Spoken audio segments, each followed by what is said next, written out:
There was spring football at Michigan. We just don't know a heck of a lot about it. That's why we bring in the experts like Clayton Safety from the Wolverine.com on Rivals. Clayton, how are we doing today? Doing pretty good. How about yourself?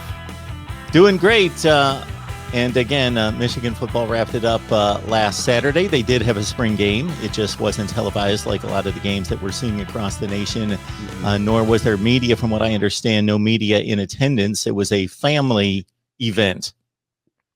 Yep, that's right. I think first ever. We were talking about it on one of our podcasts. Probably the first ever Michigan spring game since they started doing them that was not open to the media or fans. So kind of an interesting year. Obviously, I think they're trying to not show too much in terms of the new defense and things like that, as well as just kind of, well, there's a bunch of protocols anyway, so let's not jump through these hoops. And so very, very interesting. It's fun to watch some of these other spring games catch a little bit, but obviously wish we could have done that with Michigan, but it is what it is.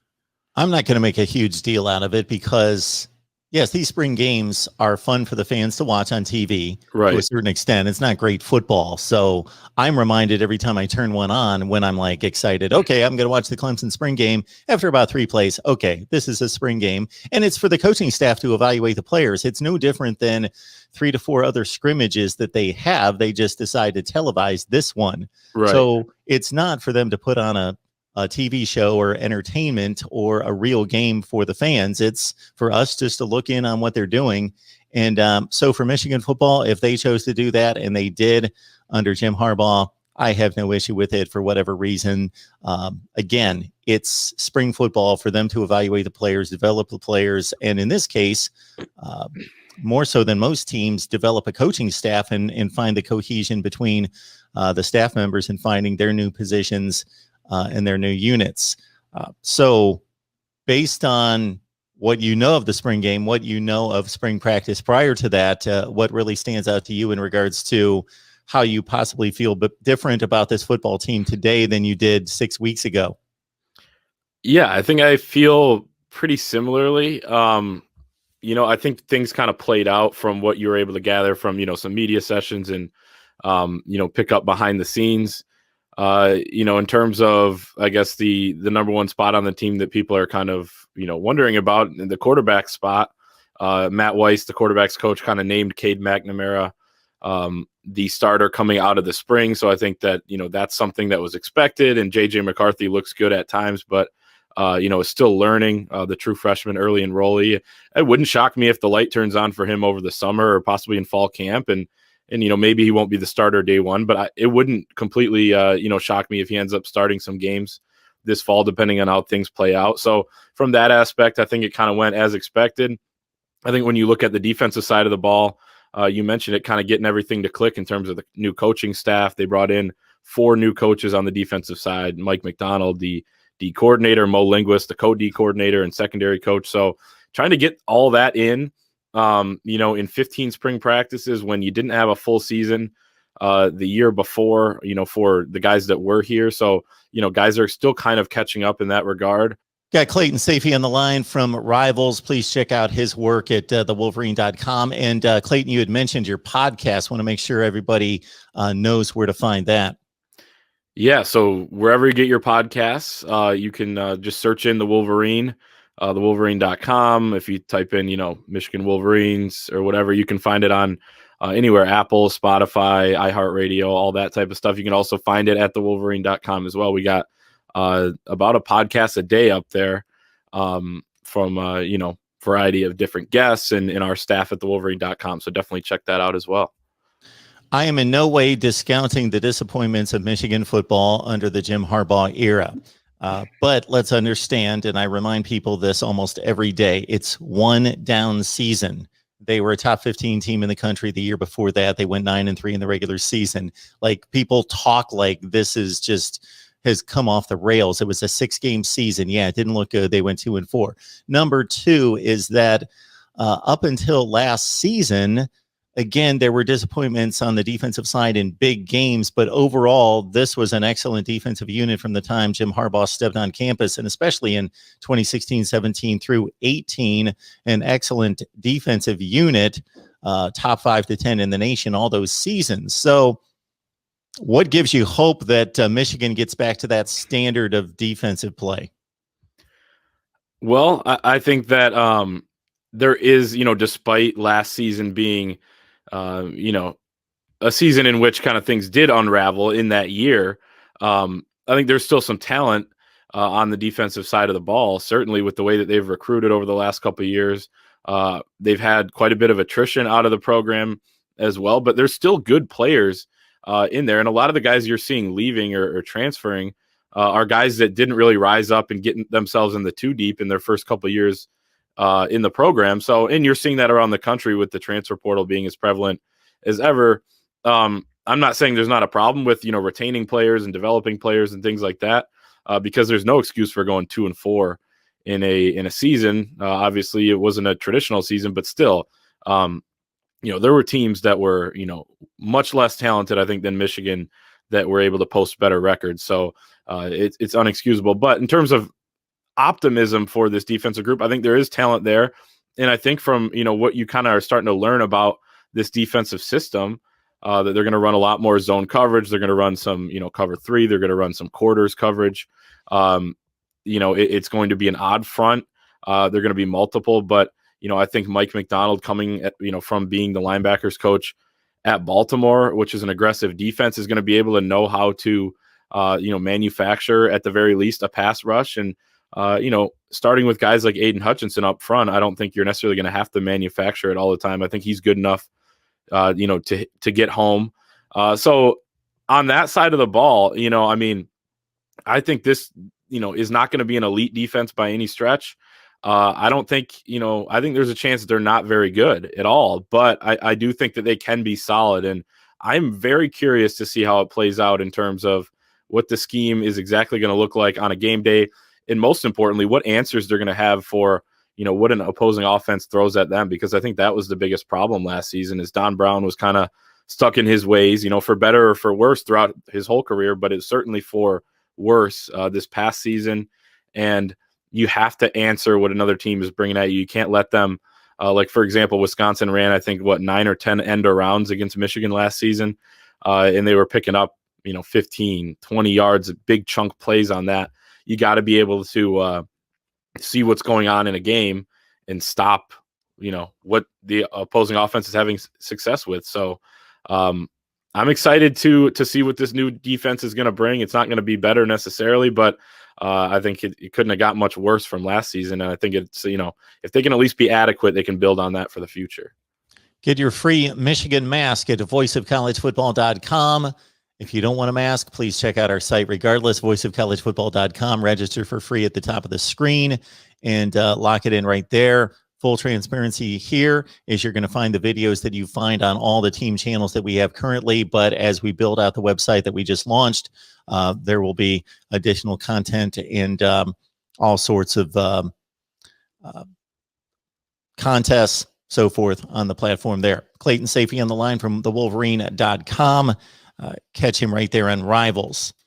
Playmakers on offense. Hassan Haskins is, of course, a tremendous back. He will lead the rushing duties there. Good word from camp concerning Donovan Edwards and what he can do as we look to the outside on the perimeter. Your thoughts about, Ronnie Bell's established. He's productive. We know what we have there, but guys that could possibly change a game. I know that they've recruited guys with those hopes, but do we have real hope that somebody or multiple players can be that kind of threat to the defense this season? Yeah, I think that, Giles Jackson was a guy that people thought coming into last season was going to be that. He obviously didn't end up being that. He was banged up at times last season. And then transferred to Washington this offseason. So you're looking for a guy to step up in that regard. You mentioned Ronnie Bell. I think he's more of that steady type of guy that you can go to, more of a safety blanket type of player. And certainly you need that. And he's going to probably lead the team in receiving for a third straight season, which is incredible considering he was a 2-star recruit and was more of a basketball type recruit coming out of high school. So, he's just been the epitome of a guy that you would want and the mentality that he has and how much he's improved throughout his career. You're looking for that other guy to step up. Hassan Haskins is another guy that's like that, a steady He can carry the load as a running back. He can come in, give you a change of pace depending on what direction you want to go. Blake Corum, I would say, is probably a guy who can change a game. He, think he's going to make the next step as a running back. We saw flashes from him last season. He was faster than even I thought he was going to be coming out of high school, and I thought he would be pretty darn fast. But I think that we're going to see more of him from the running back position. I think other guys that showed flashes as well. And again, it's tough for those true freshmen last season because it was so short of a year, especially with Michigan getting a bunch of games canceled and only playing 6 games. Other names to know: Roman Wilson, who's going to be a sophomore; AJ Henning, who's going to be a slot receiver and should have more opportunity with Giles Jackson being gone. They both showed speed, quickness. It's kind of that speed and space, quote unquote, that Josh Gaddis wanted to bring in at Michigan that we haven't seen come into fruition yet necessarily for more than a game or two.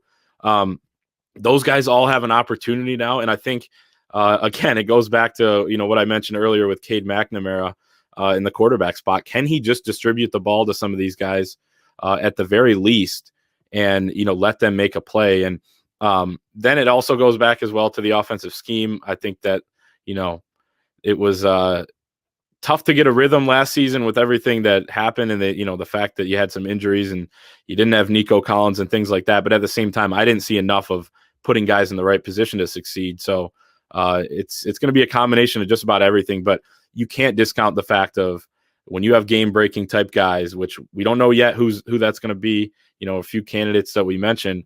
When you have those type of guys that can get you those chunk plays, then, that opens everything else up and it makes everything else easier. So it's paramount. One guy missing from your list is Xavier Worthy, a guy that, correct me if I'm wrong, committed to Michigan early, decommitted. It looked like he was going to be lost to Alabama in particular, signed, and now he has opted to go elsewhere. Do we have any indication from him or anybody close to the situation why he had a change of heart? Yeah, so he committed to Michigan last July, didn't decommit, but took a visit down to Alabama for the Iron Bowl, and was kind of thinking about flipping to Alabama. Ends up signing with Michigan on signing day, sticking with the Wolverines. Was going to enroll early, as you mentioned. Is a signee, and then from what we've gathered is it was either a paperwork issue or a mistake on Michigan's end in terms of the numbers that didn't allow him to enroll early. And I think that obviously is disappointing when you were planning on, and he graduated high school early and was planning on coming to Ann Arbor, for the spring semester, being able to go through spring ball and things like that, something he was planning on for quite a while. And it just wasn't able to happen. So I think it kind of, either upset him enough to want to look around. I think the timing was quite a bit odd because he, if you can't enroll early or whatever, you knew that back in January when the semester started. So, waiting until April, I thought was a little bit odd, but at the same time, it's an odd situation in general. And it's something that's kind of just gone on and no one really has a whole lot of information about. But yeah, like you mentioned, he is now on the open market and he's requested out of his national letter of intent. And, don't know if I assume they granted his request, but it looks like he'll be playing his college ball elsewhere. And I think a lot of people are pointing to Texas right now because Steve Sarkisian was really the primary recruiter for him when he was at Alabama as the offensive coordinator, and now obviously the head coach at Texas. So one of the more weird stories in talking to people that have been doing this a lot longer than me, that they've ever seen, and certainly one of the weirder things I've seen in terms of a recruitment as well. So Xavier Worthy, a guy we've alluded to, Mark, when I've come on your show over the last several months, that could be one of those game breaking guys, as you said. He's off that list because he's no longer going to be a Michigan Wolverine. Got Clayton Safey on the line from the Wolverine.com on Rivals. Check out his work. The Rivals brand. You know what they can bring there at the Wolverine.com. So when we look forward to the dead period hopefully being over, as has been announced on May 31st, the campuses are going to be wide open on June 1st. I would say that Michigan missed an opportunity to a certain extent that you see other schools participating in having those visits during their spring game. But at the same time, they're going to be in the same boat as everybody else, with a lot of commits holding off, understandably so, until they can get on campus for an official visit. And are there guys out there that you're looking at in particular, guys on the staff there at Rivals, in your conversations with your experts there, that really excite Michigan fans and Michigan media in terms of these are the guys that we're going after, that should be visiting, that are going to be paramount to us making this 22 class what it should be? Yeah, definitely. It's kind of funny when we if you shift from, football to football recruiting, it's almost like it's a different program right now because, the Michigan football team's coming off a tough season. You look up and down the roster, and we, just broke down quite a bit of it. And, there's a ton of question marks, and I think this team could be okay. I think this team could struggle to make a bowl game. It just depends on how it plays out. Then you look at the recruiting side of things. I know they're only 22nd right now in the team rankings on Rivals, but they only have 6 commits and a ton of guys that there's picks in for, future cast picks in for, and guys that are trending in Michigan's direction that, are going to really make this class shoot up those rankings. Will Johnson, the 5-star corner, he has been paramount in recruiting some of these other guys, as well as the new staff, which has really injected a new life into Michigan's recruiting efforts. And I think that was an emphasis this offseason when Jim Harbaugh was evaluating his staff and brought in 6 new members.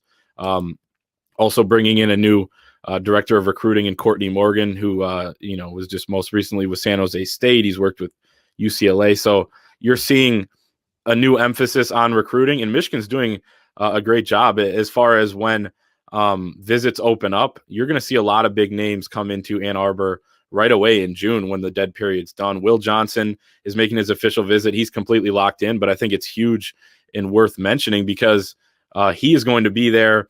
I believe it's June 18th, recruiting these guys, helping the staff out, staying with these guys and things like that, being in the building there on some of these tours and helping with these kids out. Walter Nolan, 5-star defensive tackle out of Memphis, Tennessee, will be coming up to campus. He was just there actually for an unofficial visit, just being able to walk around the campus and things like that about a month ago, which is huge for a kid to this, from the South to come up on his own dime. So he's a name to watch in terms of visits in June. And you're going to see a whole lot of other names as well. And I think the Michigan staff is doing a great job connecting. When you mentioned some of the top recruiters on the staff, Ron Bellamy stands out. We've talked quite a bit about him as well. The safeties coach, Mo Linguist, is an elite recruiter as well, has some ties in the South, something I think Michigan kind of needed considering how much talent is down there. And really Sharon Moore on the offensive side of the ball, Mike Hart as well. So this staff is not only trying to implement some new things on the football team, they're also doing a great job recruiting. And I think you're going to see more of that now that spring ball is over. The dead period is going to be lifted in June. And we'll see what Michigan can do in terms of landing some guys. At the same time, you still need to win, and you don't want that class to kind of unravel itself come fall if you lose some games. This situation may also benefit the likes of Michigan and other schools in the North because these visits are coming in early to mid-June. It may be 95 degrees in other locations and go from being a great destination in January or February to, it's 95 degrees here. We go to Michigan, it's 75 or 80. And not that people can't process the information that, well, it's June, it's a great place to be here, but just the feel, making it a more enjoyable experience of just having an enjoyable day walking around campus when it's 78 degrees and not 32 degrees. No question about that. And I think people discount the Michigan brand and all the benefits that the program and the school has going for it because people like us are so locked into college football. And that's it, is that number one, the school is a tremendous school. And we just think of these guys as having NFL aspirations. And sure, most of them do. And even if they're not legitimate or based in reality, but no, they're still students. And there's still a larger majority than we think that are focused on and making academics an importance. And the Michigan school is tremendous, of course, from an academic standpoint. The overall sports program is tremendous as well. The football brand is still the brand above what we've seen this past season in the last few years, and disappointing in big games. But also, I think because we're in college football and all these coaches to us are stars and household names, to the average kid playing football that doesn't necessarily lock into watching football, just plays football, but is into video games and other stuff, Jim Harbaugh is a more recognizable name than almost any other coach in the country. When, they have no idea who, 90% of the other coaches are, they've heard of Jim Harbaugh. So those are advantages. Yeah, and as Jim Harbaugh said a couple of years ago, global warming is good for recruiting at Michigan as well. So yeah, you mentioned the summertime. Michigan, a very underrated place if folks haven't been up here in the summer, and not just Ann Arbor, but northern Michigan and things like that. Not that they're going to experience that on the visits, just throwing that out there as a Michigan native. But yeah, certainly, when you come to Ann Arbor, and recruits have talked about it, they notice everything has a Block M on it. Ann Arbor is a super cool town aside from the university as well. And you mentioned the football facilities are tremendous. The history and tradition of Michigan's tremendous, and they've been pretty darn good over the last 5-6 years, despite, like you mentioned, games here and there, certainly against Ohio State, not making the Big Ten title and things like that, but they've won a lot of games outside of last season. So it's not like there's no talent in the building. It's not like these coaches don't know what they're doing. It's not like they're not good recruiters. So yeah, they're going to recruit well. I think they're going to do just fine in that regard. And they were number 9 in the 2021 class. I think this class has the chance to be higher than that. You got to keep it together, as I mentioned, until signing day. And you got to land some of these kids that you're trending towards. But as far as recruiting, it's been an emphasis this offseason for Jim Harbaugh. You're seeing some early results right now with the new staff, and I think you're going to see some more coming up here in the next several months, especially when kids are able to get on campus. Clayton Sayfie, thewolverine.com. Head on over, check out his work on Rivals. Again, thewolverine.com, and his podcast as well.